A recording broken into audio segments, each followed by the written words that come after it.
never knew the sky could shine so bright till you walked in and filled my life with light. stress တွေပြီးသွားတော့အလုပ် stress ကောဒီလူမှုရေးပိုင်းရောပေါ့နော်အပိုင်းလေးတွေနည်းနည်းလူမှုရေးပိုင်းဆိုတာကပြဿနာတော့မဟုတ်ဘူးပေါ့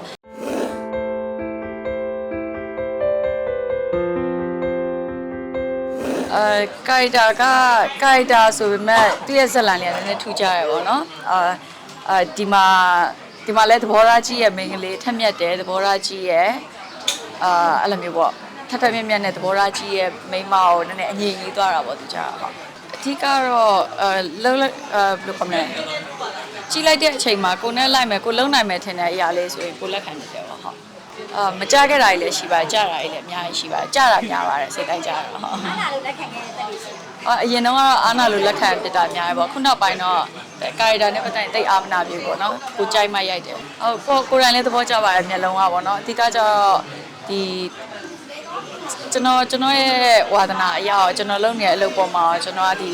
မျက်လုံးကအရင်စကားပြောရလို့ခံစားမိရပါတော့အဲ့လိုမျိုးဆိုတော့ဒီမျက်လုံးပါဝါကောင်းမှုတော့ပို့ပြီးတော့အားစိုက်ဖြစ်တယ်ရှိပါတယ်မျိုးစုံပေါ့နော်အဲ့လို emotion များတဲ့အလျောက်ကိုသွားတဲ့မျက်လုံးကတော့တော်တော်များပြောမြင်ကြတာတော့မျက်လုံးပို့ပြူလာတယ်ပေါ့ဒါကြောင့်သူ့ရဲ့ဒီအတွင်းသားဖြစ်လာတဲ့ emotion ပုံမူတည်ပြီးသွားရတာဆိုတော့လေဒီအပေါ်မှာကျွန်တော်တို့ပြန်ပြီးတော့ပရိသတ်ကဝေဖန်ကြံဖြူတာပြန်ပြီးတော့သုံးသက်ဖြစ်တယ်ဘယ်လောက်ပြန်သွားမလဲဆိုတာဟိုပြန်ပြီးတော့လေ့ကျင့်ပြီးတော့ထိချုပ်ဖြစ်တာပေါ့ဟုတ်ကိုမျက်လုံးတော့ကိုကြိုက်ပါတယ်ဒါtiêuဆောင်တိုင်းကတော့ဟိုအားတချက်အားနေချက်ကတော့ကိုစီရှိကြရပေါ့နော်ဥမာ stretcher ဘိုင်းပဲဖြစ်ဖြစ်ကိုယ့်ရဲ့ဒီမျက်နှာဘိုင်းပဲဖြစ်ဖြစ်ပေါ့နော်လောက်ရတဲ့ item ဘိုင်းမှာတချို့မျက်လုံးဥမာ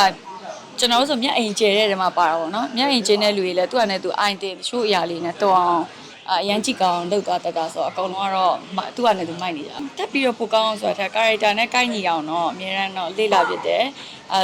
တက်ဆွမ်းတဲ့လောက်ပေါ့နော်ဟိုတော်နေရာမျိုးလည်းမဟုတ်ဘူးဟိုတက်နေရာမျိုးလည်းမဟုတ်ဘူးဒါပေမဲ့ဟိုဒီ senior တွေကိုကြည့်ပြီးတော့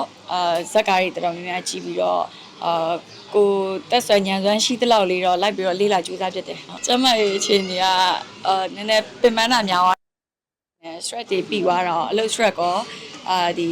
လူမှုရေးပိုင်းရောပေါ့နော်အပိုင်းလေးတွေနည်းနည်းလူမှုရေးပိုင်းဆိုတာကပြဿနာတော့မဟုတ်ဘူးပေါ့လုပ်ပြရမယ့်အရာလေးရှိတဲ့ဟာလေးတွေအဲ့လိုမျိုးနည်းနည်းကြက်သွားတဲ့အခါမှာရှေ့ကိုကြည့်လိုက်တော့လေ dick လေးနည်းနည်းအရန်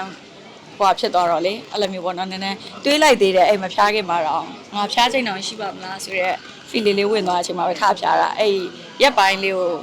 ဖြတ်လိုက်တာကြီးလည်းရှိရပါတော့နော်ဖြတ်လိုက်ရတာကြီးလည်းရှိရဲဒီအပေါ်မှာဒီကတော့အားလုံးမှာချင်တာကျမ်းမာရေးကောင်းမှုပဲပေါ့နော်။ဘာလို့ဆိုကျမ်းမာရေးမကောင်းရင်တကယ်စိတ်သွားတိုင်းကိုမပါတာအရန်ဆိုးတယ်။လှုပ်ချင်တာလည်းမလုပ်ရအောင်အလုပ်တွေလည်းပြည့်ရတယ်။အကုန်ဆက်ရပါတော့နော်။လူမှုရေးရောအလုပ်ကောအကုန်လုံးပြည့်စည်ရတယ်ဆိုတော့ကျမ်းမာဝေဒီကကိုယ်တိုင်လည်းအခုချိန်ဒီက 100% မကောင်းနဲ့ဟပ်ပဲဖြစ်နေ။စစ်ကြည့်တာအဲ့လိုမျိုး6မိနစ်လောက်သူများလမ်းလျှောက်ဆက်ပေါ်လျှောက်တဲ့ဟာကွာ4မိနစ်ထဲနဲ့2မိနစ်တောင်ဆိုပြောညာမို့တယ်။ COVID လက်ကျန်လို့ပဲပြောမလားယာဒီတုတ်ပြီးလို့ပဲပြောမလားတော်တော့ဆိုးတယ်လမ်းတော့မလျှောက်နိုင်အောင်ဟုတ်တယ်အဓိကကျတော့ခါးမြက်တာနေစားတာခါးမြက်ပြီးတော့အမခါးလေးတွေဝင်နေတယ်နော်ပြီးရင် bite တွေအောက်နေအဆိုင်မိုင်းမုံနော်အဲ့လိုအောက်ပြီးတော့